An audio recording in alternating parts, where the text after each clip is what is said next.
Hello, and welcome again to episode 10 of Stir Crazy, our unfiltered and unscripted latest web offering from us here at The Real News. Something to keep you occupied, entertained, and informed as we are still self-isolating and social distancing in the midst of the coronavirus pandemic. I'm your host, Kim Brown. Coming up on today's show, we're going to be talking about why Republicans insisted that Wisconsinites not only risk their lives by potentially risking infection from COVID-19 by refusing to postpone the primary. And why did the Democrats just shrug and was like, people got to vote or die? People just got to vote or die. We'll get into that. Speaking of voting/dying, are you prepared to risk your life to cast a ballot for Joe Biden in November? Don't everybody speak up at once. Also, Amazon workers continue to battle against dangerous working conditions, low pay, and just a dismissal at large from the corporation by resisting some of the things that we've been seeing a lot from the frontline workers dealing with the pandemic. This time, the resistance is coming out of Chicago. We'll have some details about that. All that and more coming up. If you want to join the conversation, you are always welcome to. You can hop right in those comments, like, subscribe, everything. It's all good. But now it's time to bring in our esteemed panel. Today, we are joined with Lisa Snowden-McCray. She is our executive producer here at The Real News. Also, Jacqueline Luqman, host and producer here at The Real News, co-host of the radio show By Any Means Necessary on Radio Sputnik. And Adriel Hampton joins us today. He's a political consultant from the left. Adriel, where are you joining us from today? I'm in California, northern San Diego County. Okay, brilliant, brilliant. Well, thank you so much for being here, guys. So we're going to get right into it. The Wisconsin primary was held this week. No results as of yet, but it was a back and forth between the governor, the U.S. Supreme Court, the state Supreme Court. It ended up that the primary went ahead. We saw the pictures of long lines of people with masks over their face, unable to social distance. It was a lot of problems going on with that. Lisa, can you talk about it? Yeah, so, like you said, this could have been stopped by the state's Democrats. They chose not to. It went to the Supreme Court. They decided it was in the best interest of democracy to have people stand in line during a pandemic to vote. And it's just, I don't know what else to say, but shameful. Like, are we post shame at this point? It's just disgusting. And it feels to me like there's nothing that can be done because, the Republicans are packing the courts, and this is what, these guys were put in place to be able to do. And so I don't know, Kim. Well, Jacqueline, we were talking about this earlier about how a lot of this is voter suppression, but in the most perverse, macabre way, in forcing people to exercise their right to vote during the midst of an active, accelerating pandemic. We're not on the downside of this. How else were people disenfranchised by being forced to go vote this week? Well, Wisconsin was one of those states that was heavily involved in the voter ID part of the voter suppression after the 2013 Shelby v. Holder decision. People thought that only happened in the South, but nah, Republicans all over the country were wilding out, paring down voter registration rolls, because the calculus is, and it always kind of has been, that when voter turnout is high, Democrats usually win. And that's pretty much almost everywhere in the country. When voter turnout is low, Republicans usually win. So Republicans want fewer people to vote, period. When more people vote, that means more of the electorate is voting. All kinds of people, Black people, working class, people, poor people, wealthy, Asians, all kinds of people. So the Republican strategy is literally to keep as few people able to vote as possible. So that had been going on in Wisconsin for a long time anyway. Then COVID-19 hits, and Wisconsin has one of the most segregated cities, if not the most segregated city in the country, and that's Milwaukee. That's very important in this because up until around the 70s, 1972 or 1976, on the north and east side of Milwaukee, I think, in the Black and Latino sections, there weren't even polling places. So amid the coronavirus outbreak, poll workers said they weren't going to come to work, as they shouldn't, right? Because nobody wants to contract a virus and possibly die going to work. And there had been other states that had already delayed their primaries. So Wisconsin had plenty of time to do something about this primary, but Governor Tony Evers, Democrat, literally kind of dragged his feet a little bit. Ohio's top state health official stepped in and issued a statement saying that in-person voting was too dangerous. The primary had to be rescheduled. So that's why Ohio ended up rescheduling their primaries. In Wisconsin, the top state health official didn't do anything. Governor Tony Evers at first said that he didn't have any authority to change the primary date because it is ensconced in the Wisconsin Constitution, and only the legislature can change the date. But he had plenty of time to mount an effort to do that, but he waited until the last minute. He issued an executive order to change the primary date to June, the day before the election, knowing full well that the Republican legislature wasn't going to let it fly.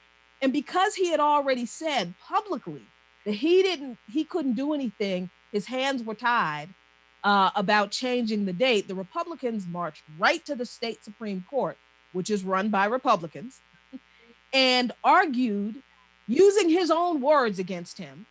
And the Supreme Court met by video conference to overrule the governor's executive order and mandate that in-person voting continue. Now, the key in Milwaukee, even though it's true that all over the state, polling places were consolidated because there were no poll workers, there were not enough poll workers to man all of the polls.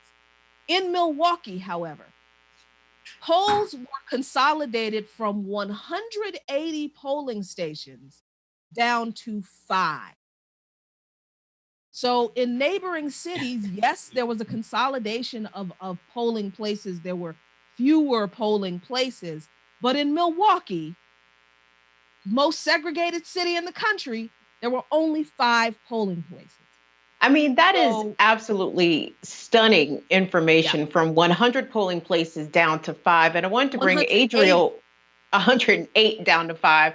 Adriel, I wanted to bring you into this because as Jackie outlined, you know, we had a Democratic governor dragging his feet, reluctant to change or postpone the primary date. But then the Republican-controlled state Supreme Court in Wisconsin, and then ultimately the Republican-controlled Supreme Court, U.S. Supreme Court, ruled in favor of the primary going forward. But what is your take of the Democrats just in this sort of passive, casual, laissez-faire way saying, you know, well, if people got to vote, then I guess they got to vote. Nothing we can do about that, despite Bernie Sanders encouraging his supporters not to show up because he cared.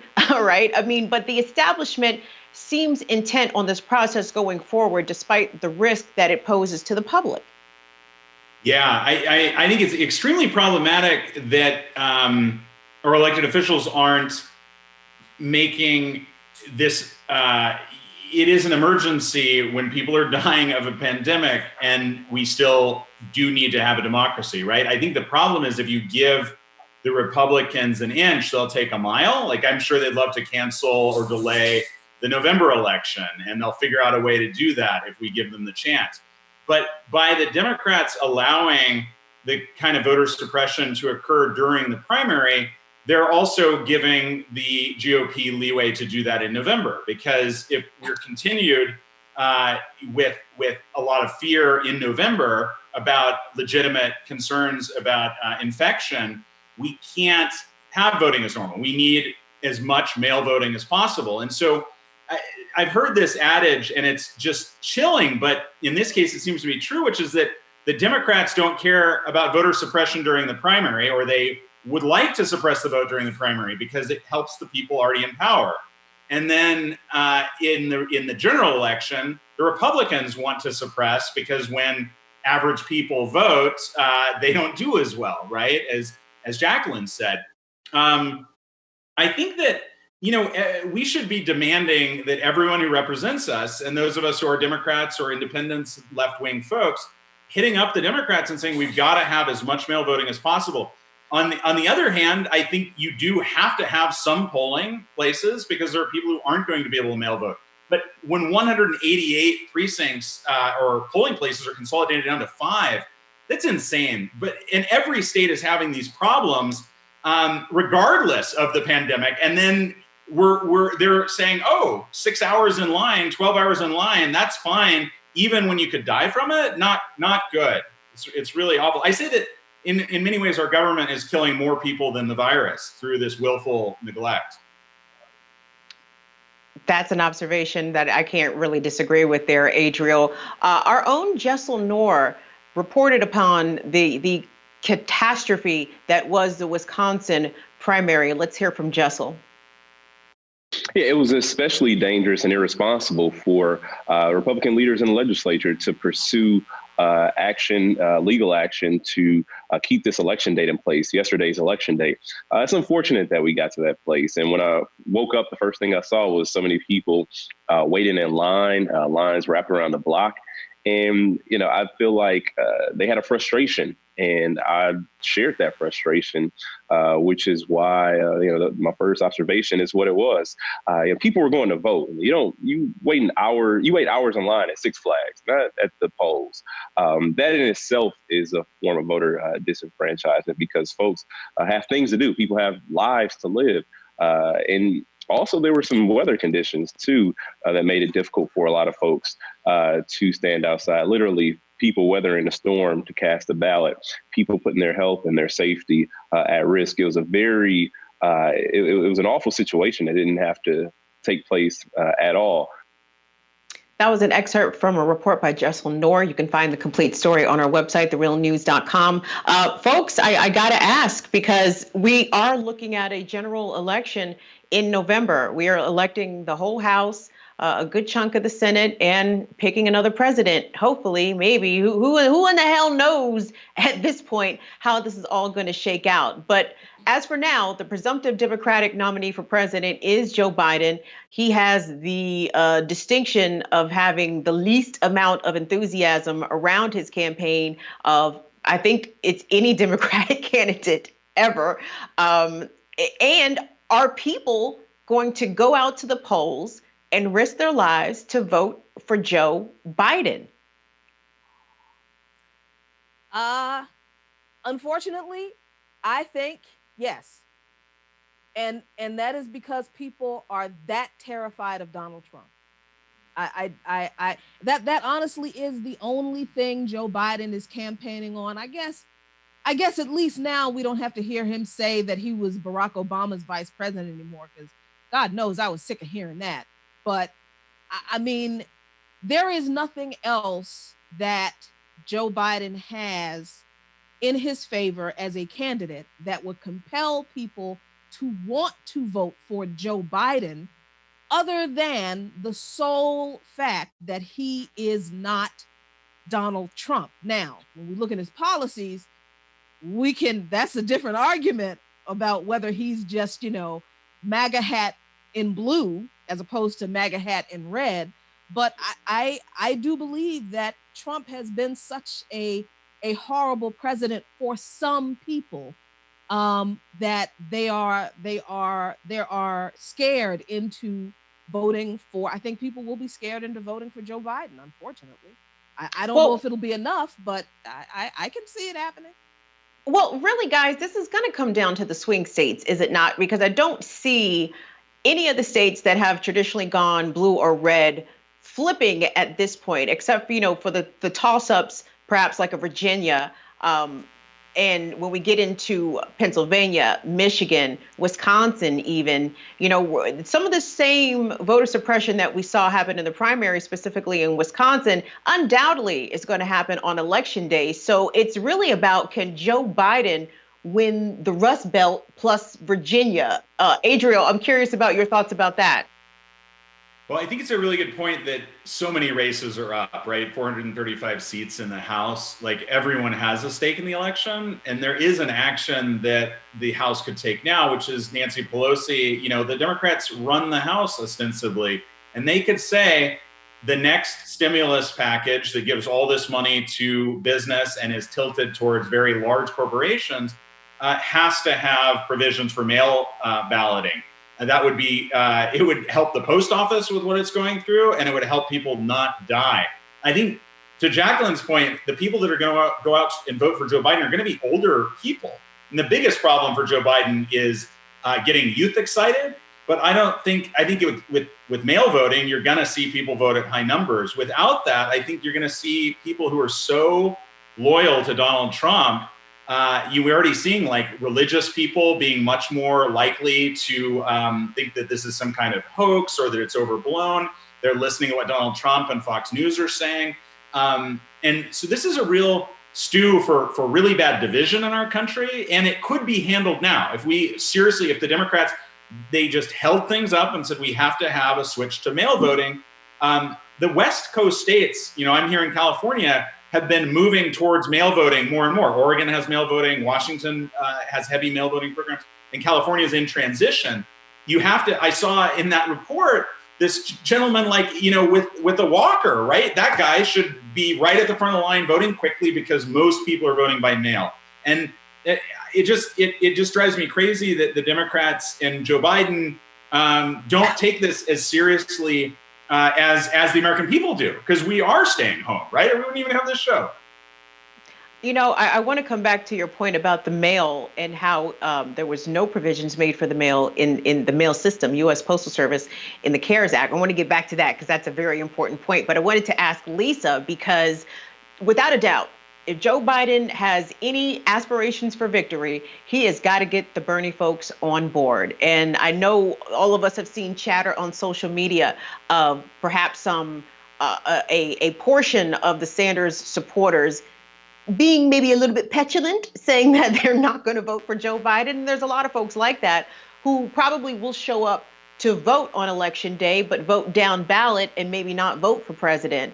How can Joe Biden rally the troops, so to speak, Lisa? Is it possible for him to do that when so many of his policies are in opposition to what Senator Sanders was running on? I mean, we haven't even gotten to the point shortly after Bernie Sanders announced that he was suspending his campaign. I just threw off a tweet real quick and said, "Which accused rapist are y'all voting for?" And it took off like wildfire. It got retweeted into the thousands, and lots of people were like, I'm voting down ballot, or I'm voting for the Green Party candidate. Democrats really messed this up. I don't even know, because I guess for me, as a person who's kind of definitely left of center, but not super, super left, there are people that were telling me Bernie Sanders was the compromise. So now that he's off the table, they're like, I'm out. I don't know. I don't have any faith in Democrats. Every day I wake up and I'm like, why does Donald Trump still have a job? Why is there no screaming opposition as this man stands in front of us every day and lies about things that affect the lives of millions of people, that disrespects reporters, especially reporters of color? And I don't see anybody making a fit. I feel like the impeachment happened and then they were like, all right, well, we're done. So I don't know what can be done. That's a very dismal answer, but that's kind of where I think we are. I mean, you guys, what are your thoughts about Trump?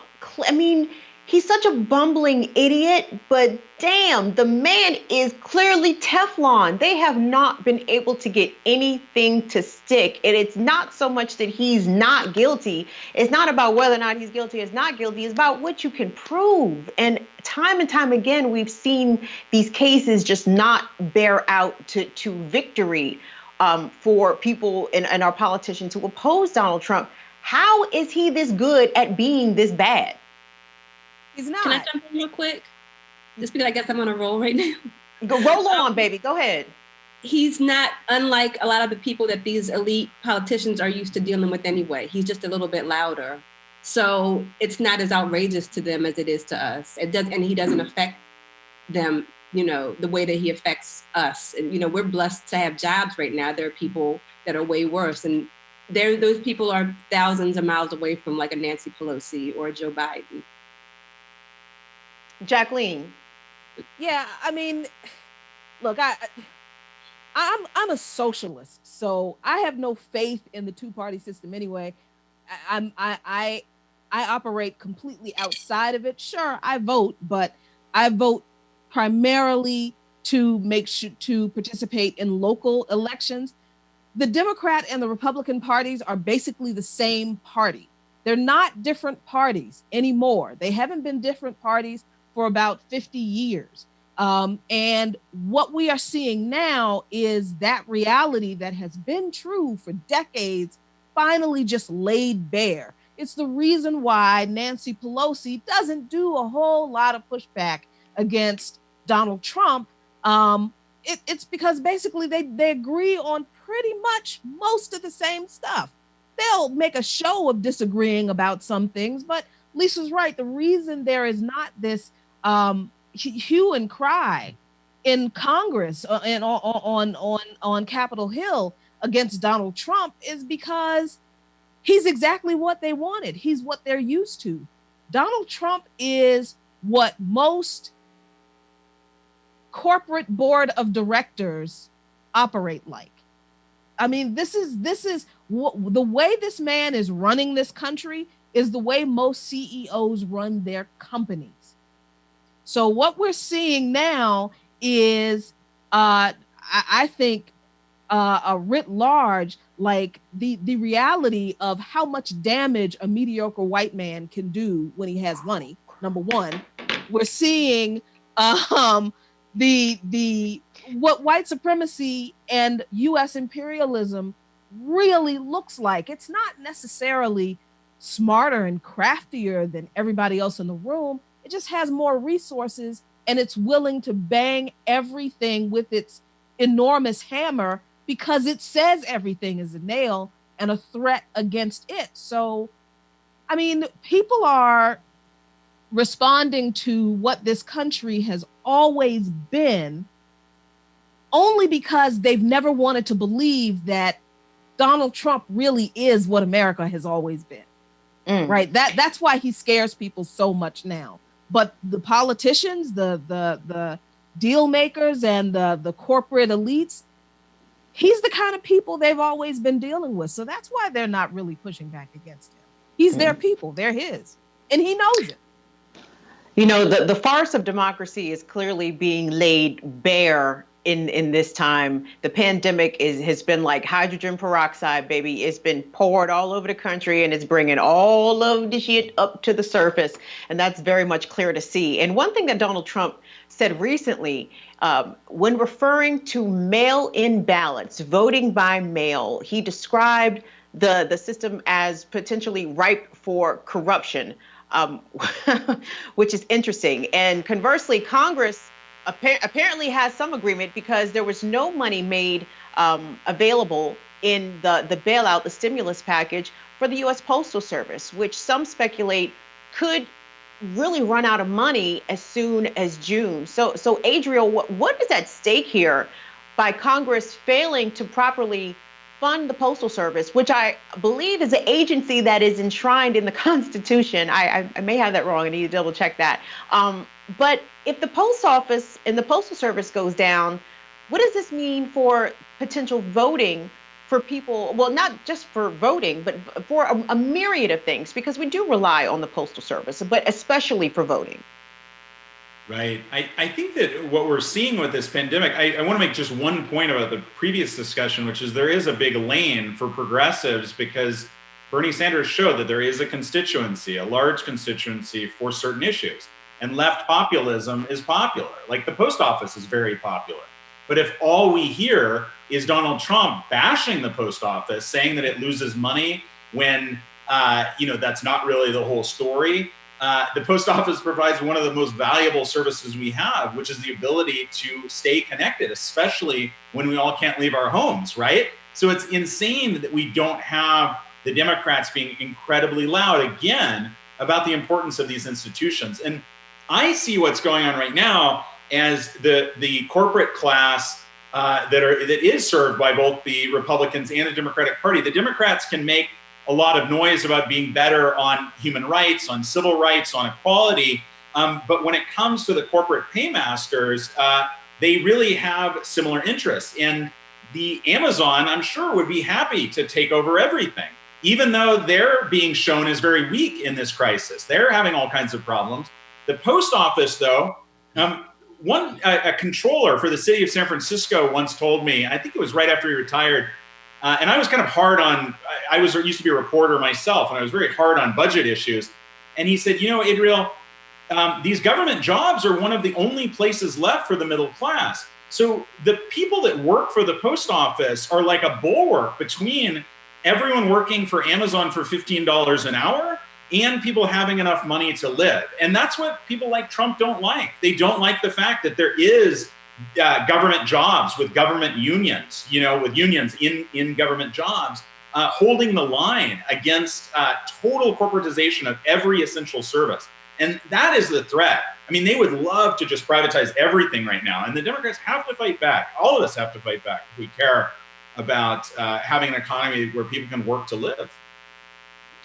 Speaking of Amazon workers, we have been seeing them push back against the extreme conditions in which they have been forced to work under, with so many people at home. Amazon deliveries, orders and everything are up a tremendous amount, putting a lot of pressure on the people who work there. Not only that, there have been complaints that Amazon is not providing enough protective gear for the workers, and the workers say that they are not being compensated relative to the amount of risk that they are taking just by showing up at the warehouse and doing their jobs.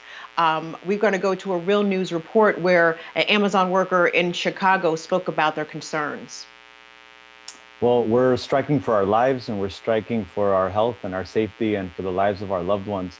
Amazon is putting us in a real difficult position. To the world, they're saying that we're heroes, but inside of the warehouse walls, they're treating us like we're disposable, like we're trash. They're putting us in a real hard place. For those of us that have loved ones at home that are sick, or have diabetes, lupus, etc. It's putting us between a rock and a hard place, because it's like either we go to work and make the money that we need, and then we're bringing the virus home potentially, or we stay at home and we suffer financially. There's all sorts of situations that they're putting us in to ship to ship the goods that people need, but it's also angering because a lot of the stuff that we're shipping is not essential. So Amazon. And that report was from our own Jessel Nord. That was Christian Zamaron, who is an Amazon worker in Chicago, talking about the conditions that they have been facing. And gang, it's not just Amazon workers. Our grocery store workers have been dealing with extreme conditions as well, in addition to sanitation workers, everyone, people that are on the front line in general. So let's talk about why there has been so much fight for just the basics. We know we're in a pandemic. Jeff Bezos is worth billions of dollars. He can afford to give Amazon workers specifically a significant raise in salary or in hourly wage, plus provide the protective gear, the hand sanitizer that people need in order to do their jobs safely. So why is this even a fight, Jackie? Because this is what capitalism is. This is what capitalism is built on. It's built on the exploitation of the worker.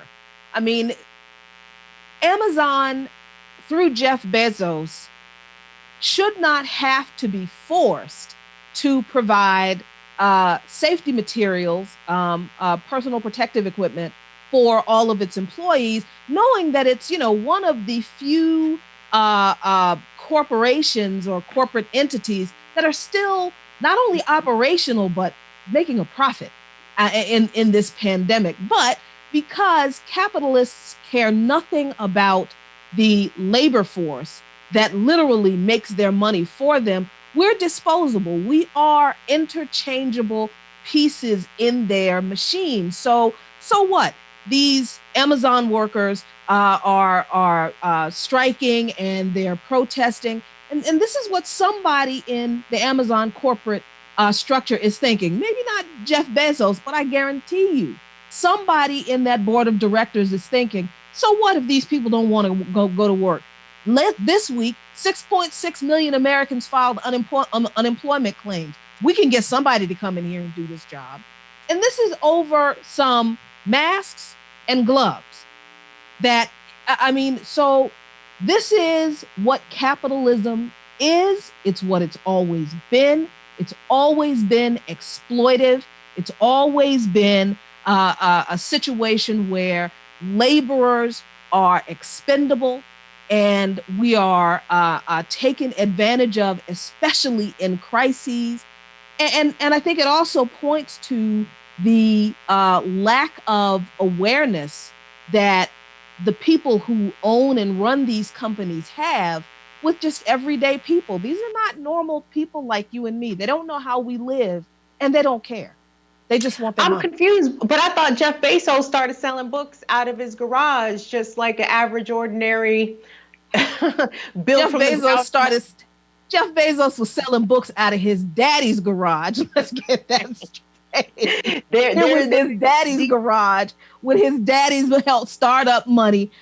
I mean, look, girl, I have no justification for this man who people celebrate when he gives. I think he gave like $1 billion to something, and they're like, "Ooh, Jeff Bezos gave $1 billion." That's pocket change to this dude. He makes that much in a week.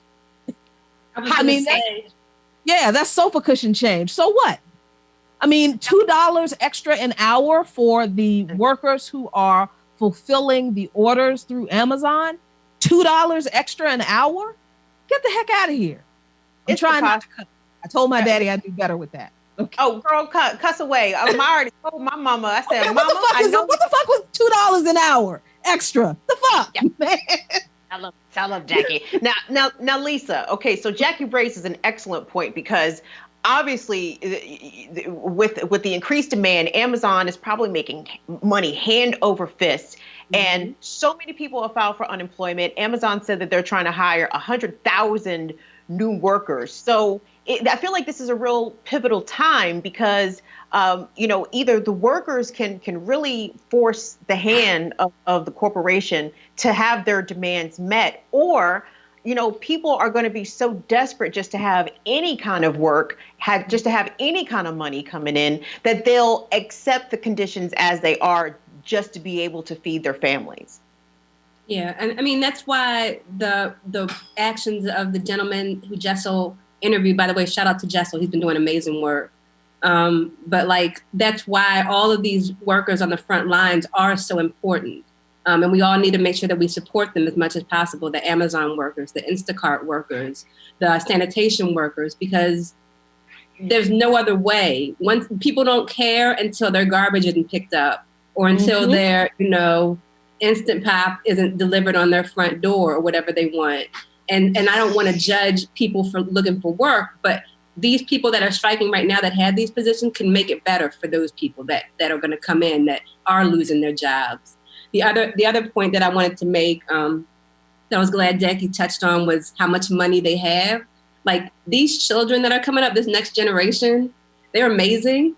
And I don't know if you guys have seen like these TikToks that these kids do where they'll break down like in very like visual ways, like, Jeff Bezos has, like 124 billion. He could give away like, half of that and still have more money than the rest of us would ever see. So I'm like, thank God, like maybe these kids can be the ones to lead us out of this, because the adults we got right now aren't hitting on nothing. Adriel, I mean, this is really a crucial time for organizing, is it not? I mean, workers have been organizing for decades, a century or more at this point. But I feel like right now, I feel like the kindling is right there. The fire is being stoked. What do you think about the possibilities of a general strike? If everybody, I mean, this is obviously being discussed, but imagine if Amazon workers went on a strike, if all the grocery workers went on a strike, we would be so fucked. It would be so kind of crazy. I know I have so much to say about this, and I'll try not to just go on and on, because I think it is pivotal, and a lot of Jacqueline's points are really true. Like, what we're seeing is that these billionaires are predators, right? That's how their companies get so big. And they're using this opportunity to try to crack down on organizing. For example, we saw Chris Smalls getting fired ostensibly for not social distancing. It's like they want people to not be able to talk to each other, not be able to sign union cards. And they're literally, writing up memos about how they can smear the organizers. And that shows, both it shows why their businesses are like they are, and two, it shows that they are afraid of successful organizing efforts. We had in Los Angeles today, we had rent strikers who were ticketed for honking their horns in a parade outside of a city council member's home. So, we're also seeing that the class that is wealthy and can stay home and be protected from all this stuff, they can get the police to chase people away if they come to protest, even if they're elected officials. They're supposed to be responsible for arrest. I think that what we have to imagine and then make happen as best as we can is under socialism, with workplace democracy, with unions in Amazon, with the Postal Service, which is a unionized workplace. How are things different? And one of them I can imagine is if you're in this situation where there is a pandemic and deliveries are better than everybody going out and scavenging for things, you give people considerably higher pay for the risk they need to take. You give them resources to keep their families safe. And then if someone has lupus or has diabetes or has respiratory issues, you let them stay home with regular pay. And all of these things are very, very possible. And so I think that the biggest thing we have to do is talk about what do things look like in a more just society and how close it actually is. Because for example, Anchor Brewing, which is a small, medium-sized business in San Francisco, they recently unionized. And it was actually Democratic Socialists of America who worked with them and helped them, the workers there. And they have been demanding hazard pay because they're considered beer as an essential business during this crisis. And they said, we need more pay if we're going to have to come to work and take this risk. And it was about 24 hours later, they got the additional pay that they had asked for. And so we have to lift up the parts of the movement that are succeeding, and we have to keep fighting. And, it's not just don't order non-essential things from Amazon. It's like elevate the stories of these workers and talk about these workers and talk about capitalism and talk about what it looks like when workers are actually given a voice.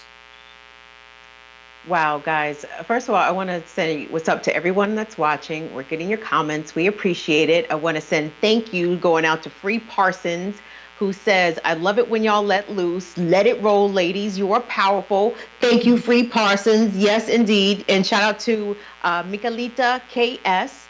She says, that is the expression of frustration. I'm feeling the real news. So we appreciate you guys. Drop us more comments.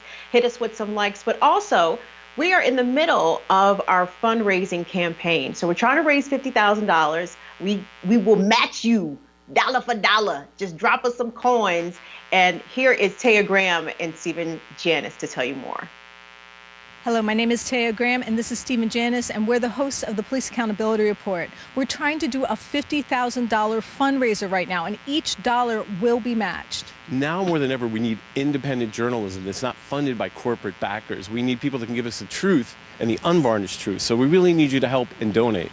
And please remember, any donation, how small, it will be matched, and trust me, it will be appreciated. Thank you so much for your support, and be safe out there. Yes, Steve and Taya are the hosts of the Police Accountability Report. Just outstanding reporting, focusing on issues of police misconduct and police brutality and holding the police accountable. The Police Accountability Report airs right here on our YouTube channel live tonight at 9 p.m. So y'all be sure to come back and check that out as well. But gang, I wanted to move along because it's a little bit of a different topic, because obviously we are in very serious, very chaotic times.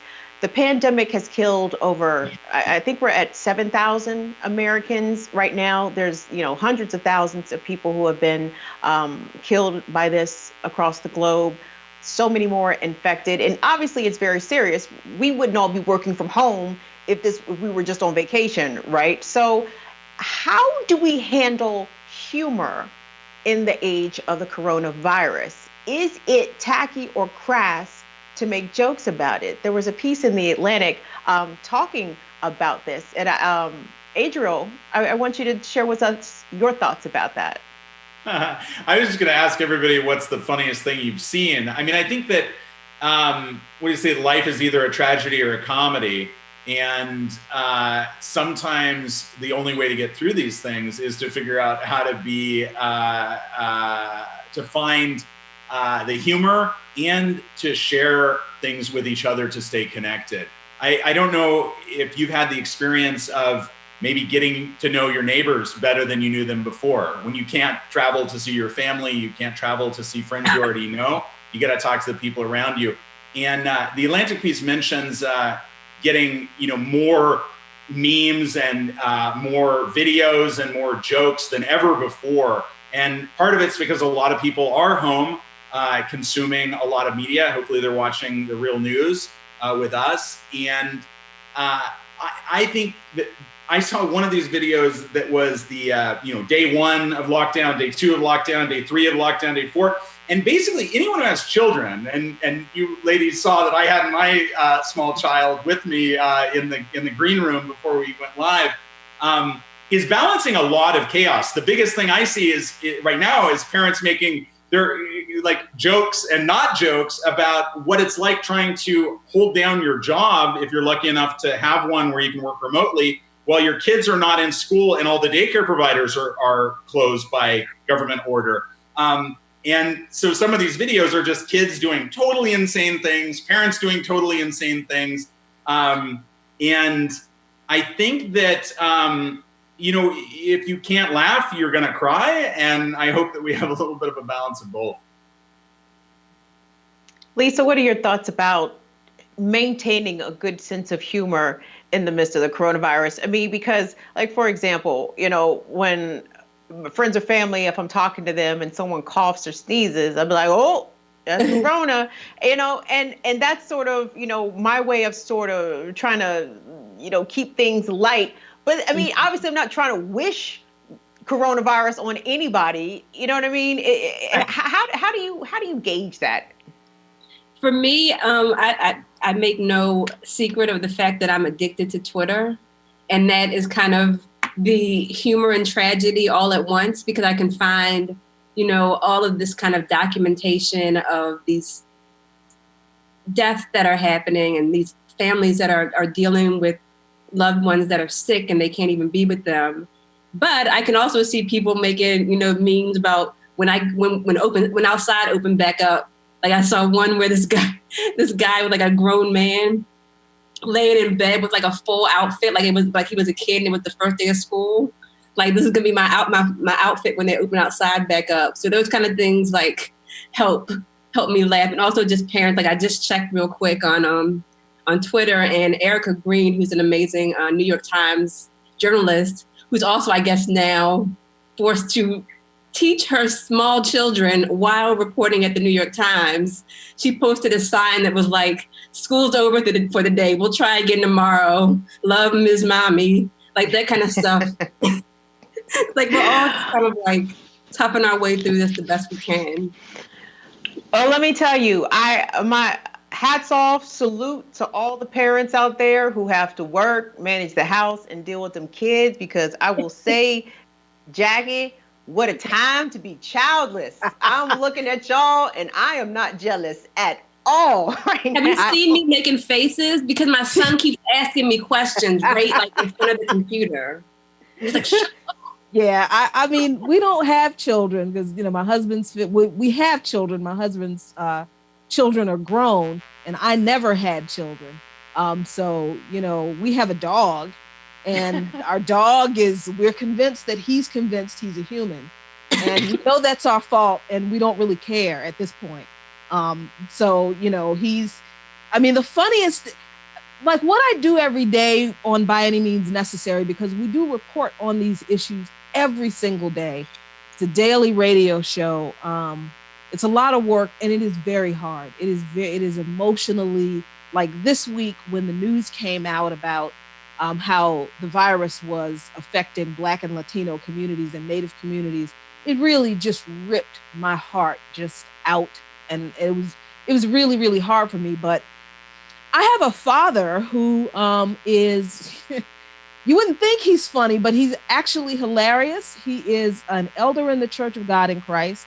And if I'm feeling really down, I can call him and I will say, like, Daddy, I'm feeling really down. I really need some prayer. And invariably, this dude will be sipping coffee at like 5:30, 6:30, 8 o'clock at night, sipping coffee. What you need, baby? What you need me to pray for you for? What you need? Did you leave the house? You ain't leave the house, did you? Because if you left the house, I can't pray for you. But if you ain't left the house, what you need? I mean, so, I rely on my family for a lot of support. There's nobody funnier than my husband, I don't think, who just does bizarre things. Like he'll eat all of the peanut butter, and we get the big jars of peanut butter from Costco. And we had 4 of them. There are now 2 of them. And I don't understand how he and the dog eats this much peanut butter without me knowing. I don't understand how this is happening. It's peanut butter and then the butter disappears. I don't know what these people are doing. I don't know if they're making dog biscuits while I'm asleep and like passing them out to the neighborhood dogs. I don't know what the fuck they're doing.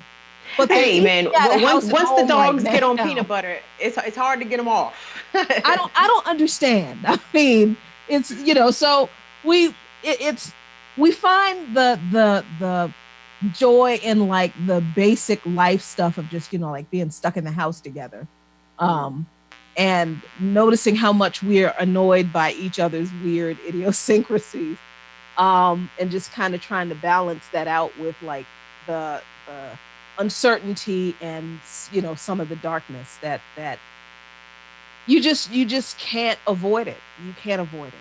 It's an interesting time to be alive.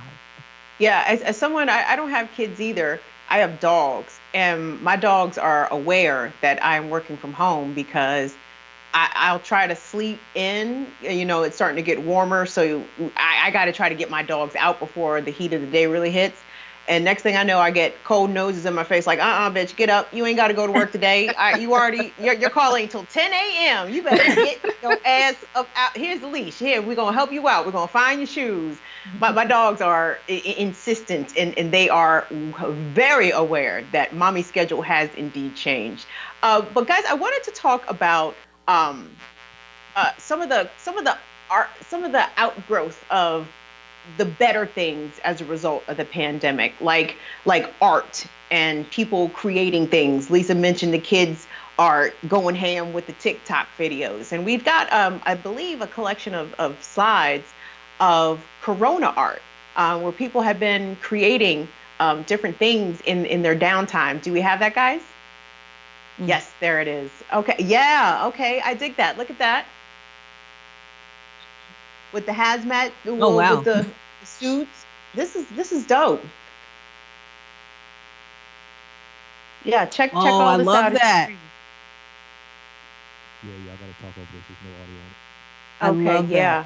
Well, that's Trump as the coronavirus, which I think I had is the brilliant. Moronavirus. Somebody gave me that, and then I turned it orange. It was Trump's face inside that virus ball.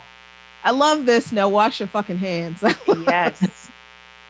I also like how I get to go out looking like Antifa, and it's just like, hey guys, put my fake Burberry scarf around my face. And, No, Adriel, you have to understand that you have a little more privilege than the rest of us to go around with your face covered up.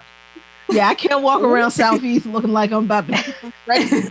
That's true. That's true. So I think the scariest thing, so I guess we're staying away from the scary things. I'm glad people are getting out and still doing street art, and that we don't have Trump's police chasing us down.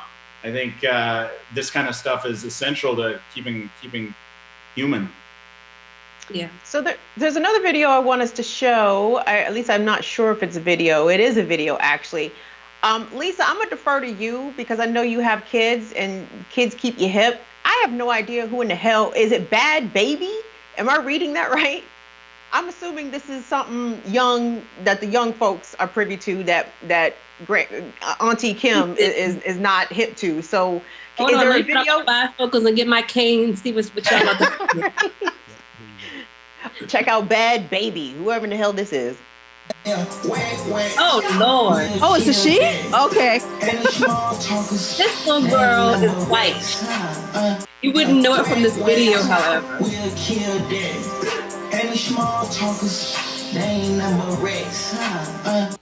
is that? I don't know. What is she saying?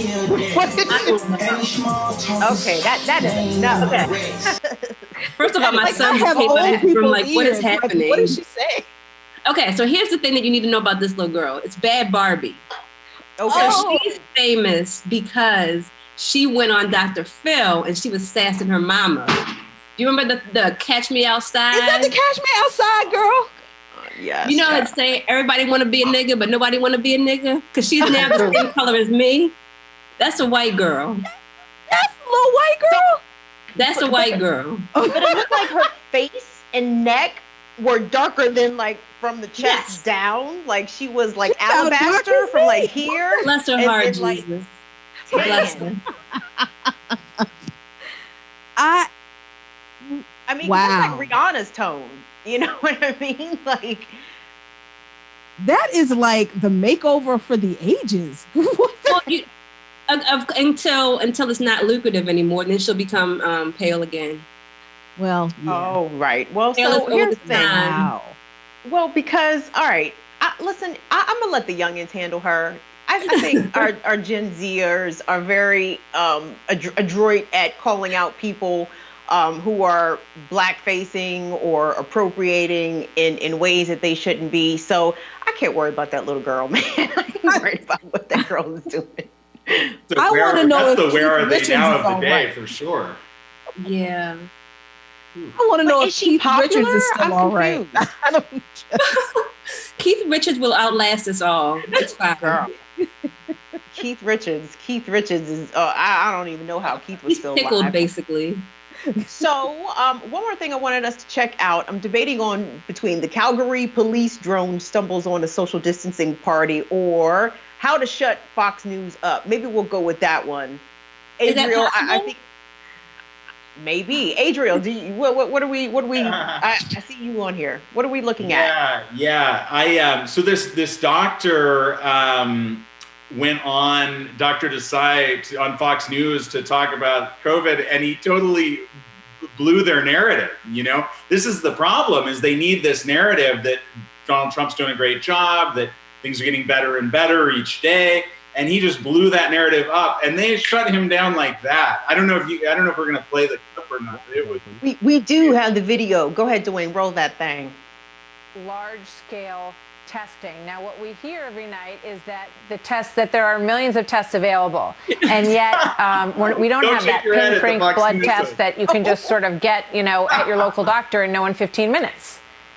But they're working on it. Yeah, they're working on it. They should have been working on it for months. So the fact is, we knew about this from the WHO when? December 31st, 2019.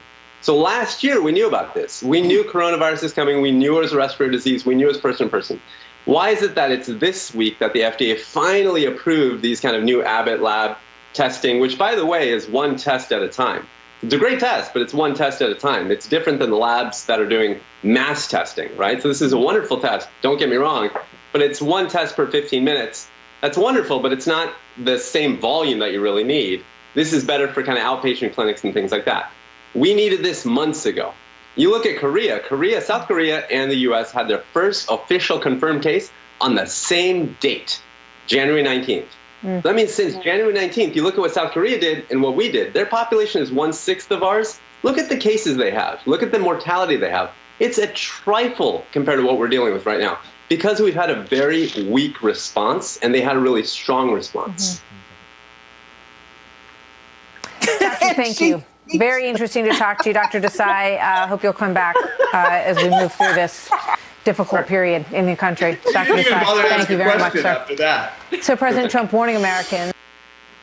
Well, as the elders would say, you tell the truth and you shame the devil. I mean, ladies and gentlemen, that is not what them people at Fox News wanted to hear. Listen, the truth shuts down bluster every time. Even if people don't want to hear it, if you're armed with the truth, you're armed with everything you need. And I have been saying since this thing has escalated here in the United States that all of this focus on China and what China didn't do and China's evil and they're authoritarian and all this kind of stuff. You can say what you want about the Chinese government. They were able to test every citizen and to make sure that the virus was contained. And what has this country done? Whereas now they're easing the quarantines in China, in countries that this country claims are authoritarian, like Cuba and Venezuela. Well, Cuba has a treatment that they have been sharing with other countries for COVID-19. And the FDA in this country is just now coming up with some nice tests, and they're testing some treatments and vaccines. But Cuba has treatments. So here, the U.S. government has just ended funding for free national testing. So there was a testing site just right around the corner from my house 2 days a week. After next week, that testing site will not be here. We have not reached critical mass in DC for infections yet. We haven't. Hold on. So Jackie. I mean, this is the truth of the matter, that the United States government under Donald Trump knew, and I'm not just going to lay it at his feet, but it was a bunch of folks in Congress too. They knew that this was coming. The so-called intelligence community knew that it was coming. It's a virus. You can't contain it, really. They knew it was coming in December, and they did nothing. Of course, the Fox News talking head lady couldn't say anything. What could she have to answer for what this government has not done to protect Jacqueline, us? you live in Washington, D.C., and you're telling me that they're going to shut down a testing space when the mayor this week said that chances are that 1 in 7 district residents could become sick with coronavirus. They're going to shut down a testing site in D.C.? How long this show? Don't get me started. Don't get me to talking about that woman. Don't get me to talking about Mayor Muriel Bowser. This show is not that long, and she is the epitome of Black misleadership in cities. And I'm just gonna leave it at that. But yeah, the testing site around the corner. Regular folks in this country, have any of y'all been tested? Nope. No.